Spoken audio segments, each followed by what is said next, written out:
There we go.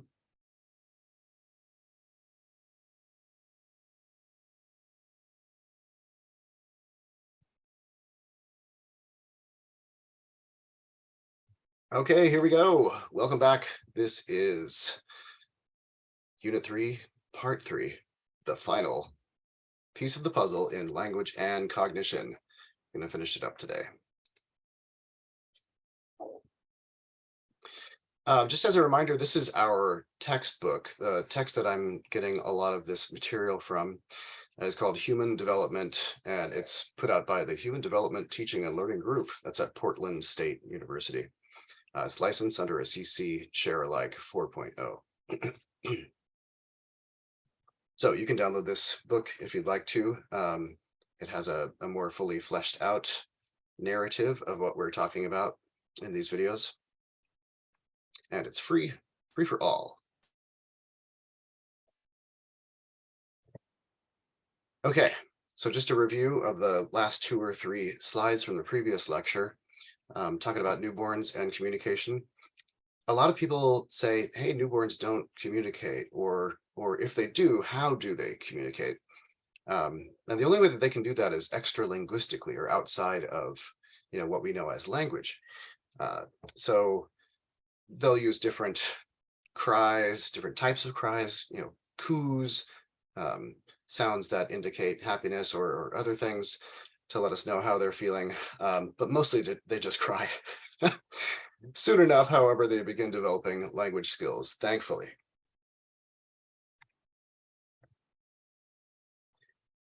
When youngsters start making intentional vocalizations, sounds that they mean to make, it's called cooing. They start doing it pretty much immediately. It's usually a 1-syllable combination of a consonant and a vowel, or just a vowel sound, and sometimes just a consonant cluster. I'll use this term consonant clusters again later in this lecture, so I may as well tell you right now that consonant clusters are usually, well, in English, for instance, they often come at the beginning or the end of a word, and they're represented orthographically, represented in spelling by numerous consonants written together. So, for instance, there's a word that's hard for adults to pronounce, and that is spelled T-E-X-T-S, right? So the way to pronounce it is texts, texts.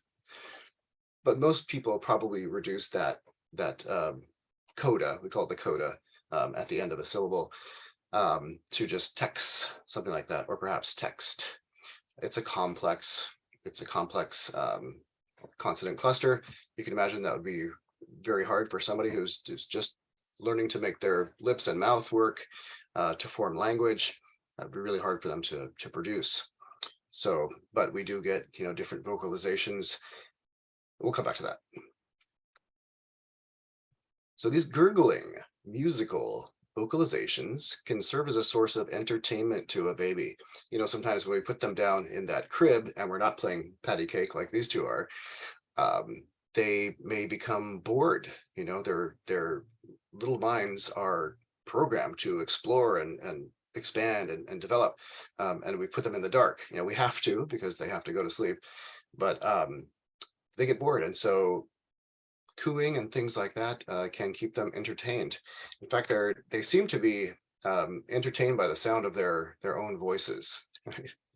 So they may mimic others, and then they may begin to mimic themselves. A lot of laboratory research has gone into this. Yeah, in the past 50 years, there's just been a real explosion in laboratory setting research in terms of child development. All right, so the next stage that we'll come to is called babbling, but between the two, between cooing and babbling, about 4 to 6 months of age, infants start making more elaborate vocalizations that include the sounds required for any language. And when I say any language, I mean any language that they are exposed to. So what I was leading up to 2 slides ago is that what babies do when they're cooing and babbling and all these things and making their way towards a regular system that would be recognized by somebody else as language. they're learning to discriminate. Okay, usually discrimination is a bad thing. In this case, it's still limiting, but it's not necessarily bad. So what we do is we start deciding what is language and what is extra linguistic noise. What is, what are sounds of language and what are non-language sounds. If you're exposed to 2 or 3 languages at the same time when you're young, well, you have a broader palette, of what is acceptable as a language sound.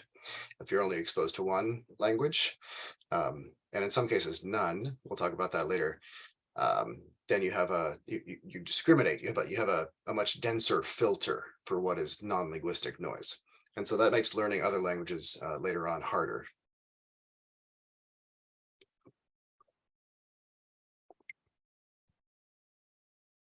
At about 7 months old, infants begin babbling. They're making intentional vocalizations that they don't have a particular meaning or anything like that. They're just kind of enjoying the sound of them producing these sounds. And it's usually we call it a CV sequence, a consonant vowel sequence, like da da da, ga ga ga, stuff like that. And they may repeat the same syllable for a long time. They're sort of training their mouths to produce these things.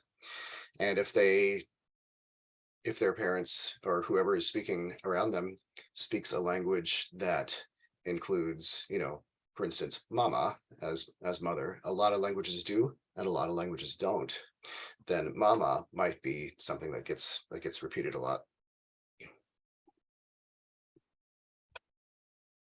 Okay, how about gesturing? Pointing to things and stuff like that. Children communicate information through gesturing a long time before they can speak. Sometimes at this stage, sign language is taught. We're going to come back to sign language, but for now, I'm just talking about a reduced version of a sign language. So for instance, with our 2 children, we taught them both this sign, which means I'm full, I've had enough food, and they both learned that. And a few other signs too, but not to the level of a regular system with grammar and all these kinds of things that true sign languages do have. They've got grammar, they've got morphology, they've got syntax, all this type of thing. Around the age of 10 months, the infant can understand more than he or she can say. This is what we call receptive language.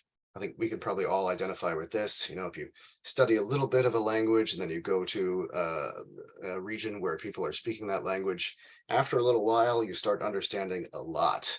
You can't necessarily respond to those interlocutors, the people who are speaking that language, in their language, but you get this broader sense of understanding what's being said in the context. And then when you come back home, it sort of ebbs away. But receptive language comes before productive language. At this point, kids are using things like one-word expressions to convey meaning. We call this holophrastic speech. So, for instance, if your kid uses the consonant vowel sequence ju to mean juice, you know that as their parent, but maybe someone working at their school, for instance, does not, or a daycare center, something like that, they don't.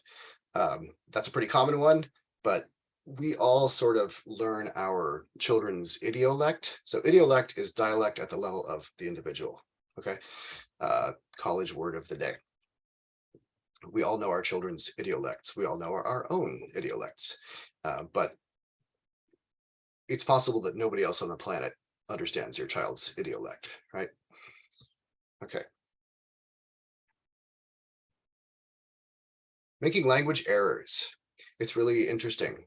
The errors that young learners make are they reveal a lot about how we learn language. Children's speech, of course, contains many errors in pronunciation. Assuming there is a standard that we want them to speak to, that a particular pair of parents want them to adhere to. Consonant clusters are challenging to pronounce, like T-E-X-T-S, like I said before. But between 1 and 3 years of age, the errors start reducing as they pick up a lot more.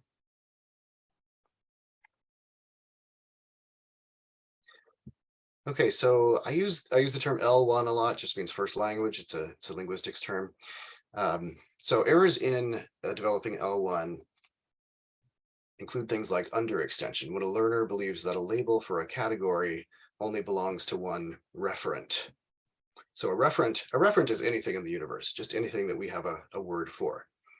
An example of this is that a baby might think, an infant might think that only the dog that the family owns is called a doggy. The dog from next door is called something else. Maybe we don't know yet. That's underextension. In overextension, this is when we use the name for a referent to cover an entire category. I feel like this one is more widespread. I feel like we see this more often, but I don't know. In this case, you would have all animals that have 4 legs, right, referred to as doggies.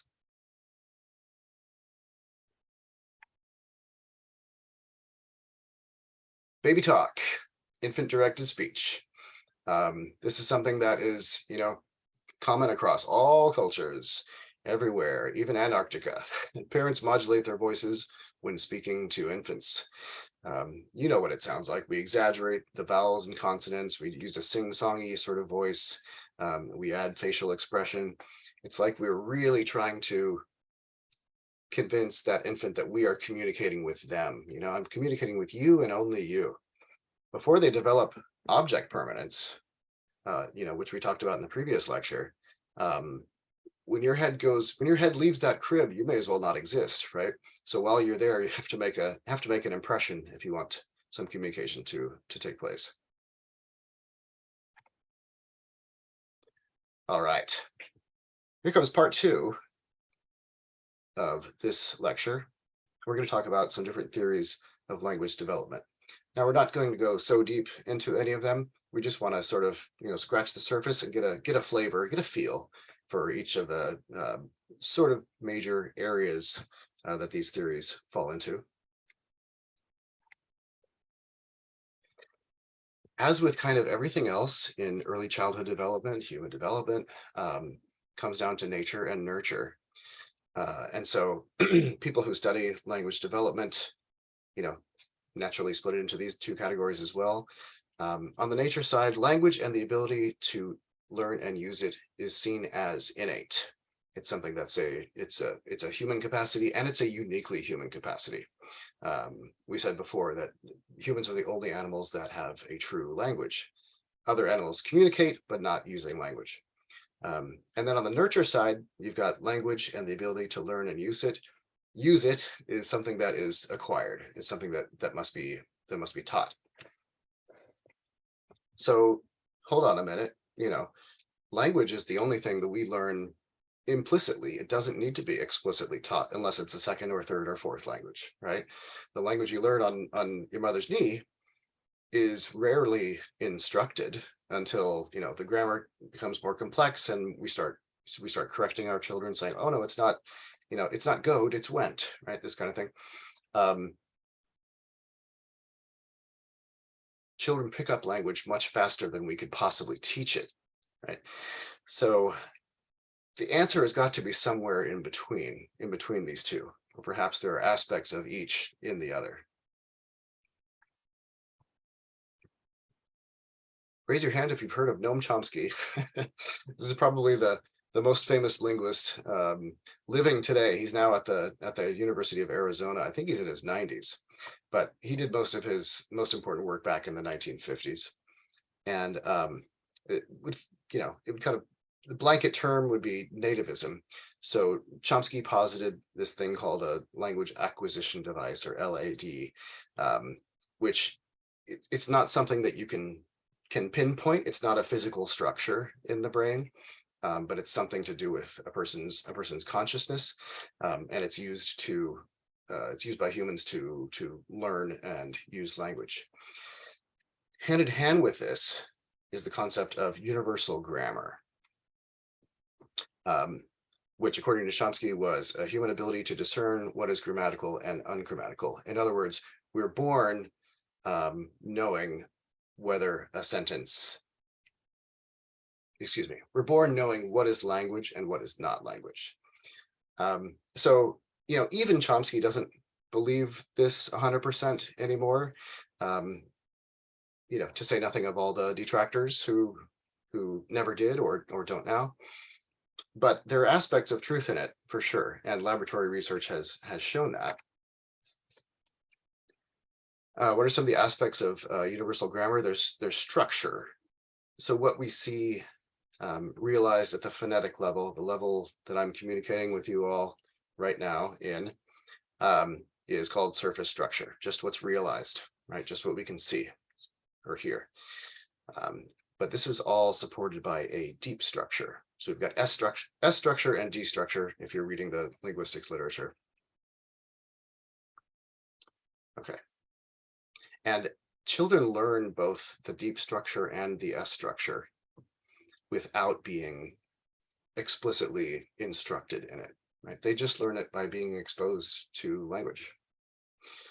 That's what led Chomsky to believe that, okay, well, we've got something innate that allows us to know when something is grammatical or not.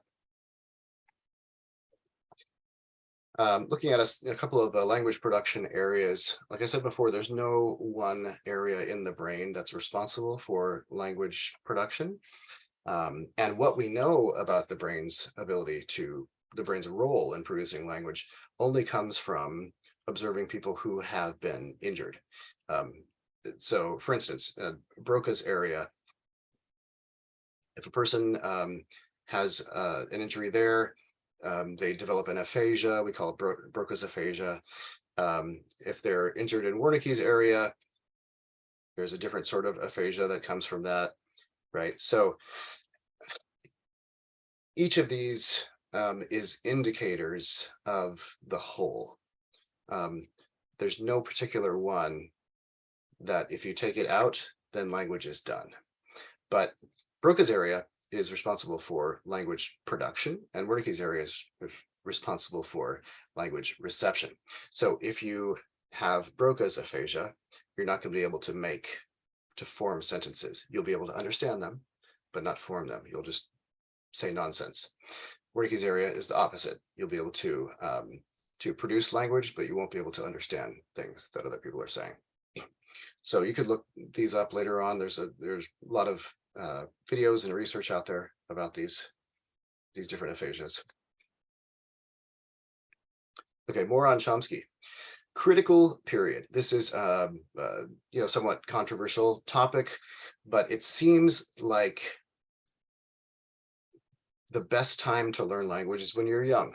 Okay, it's no surprise, but it seems that if you don't learn any language at all when you're young, you never will. So yeah, on the one hand, until you're 4 or 5 years old, you can learn as many languages as you are exposed to. We haven't found a limit on that yet. But if you're exposed to no language at all, there are certain physiological, neurological connections that aren't made that can't later be made.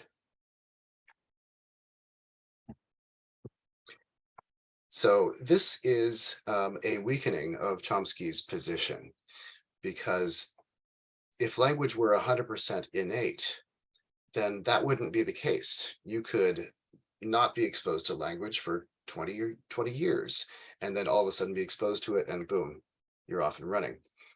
It does depend on input. You've got to have something to put into, you've got to have items, lexemes, words to put into that universal grammar in order for it to develop.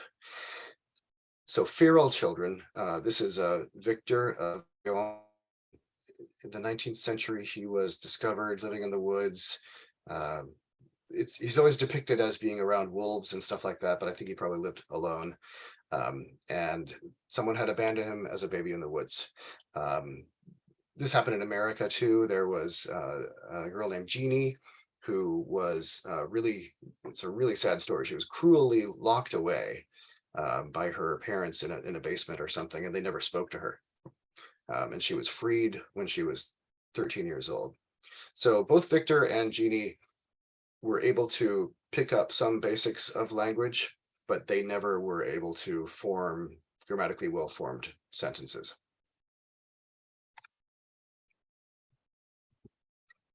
Probably the most quoted psychologist of the 20th century is B.F. Skinner.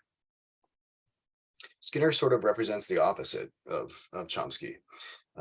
In his learning theory, he posited that language learning happens through the principles of learning, including association and reinforcement. So in Skinnerian thought, language acquisition is completely a learned thing. And imitation is important. But criticism of this comes from the fact that language can't be 100% learned. As I mentioned before, children learn words far too fast for that to be the case, right? So another test that sort of invalidates learning theory is overgeneration.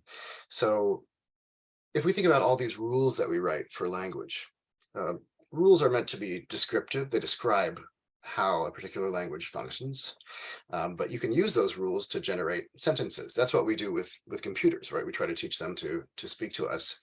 But every time that humans write a rule that describes production in a particular language, it tends to overgenerate.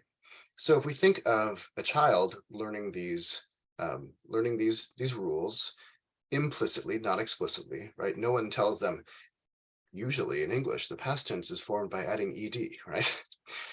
That doesn't happen. So the child will say goed instead of went. They don't know about irregular past tenses. They have to be explicitly taught those. Right? This is overgeneration. The other thing is that language is not a list of words. It's not a group of sentences. It's systems within systems. And we draw upon them in order to create what you call original utterances. You can say something that no one has ever said before, right? And you couldn't say that. You could not do that if language was 100% learned.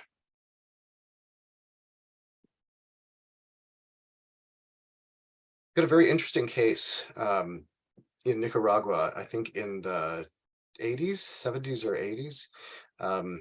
There were some deaf children at a school. It was in a rural area, and none of the teachers knew how to sign. Nobody in their area knew sign language. So there was no way to serve them. There was no way to support them.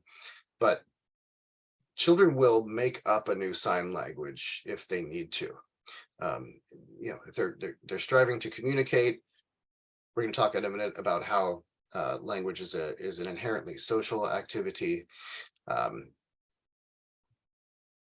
But yes, without ever hearing a language, they were able to create this language with rules and grammar and all these kinds of things.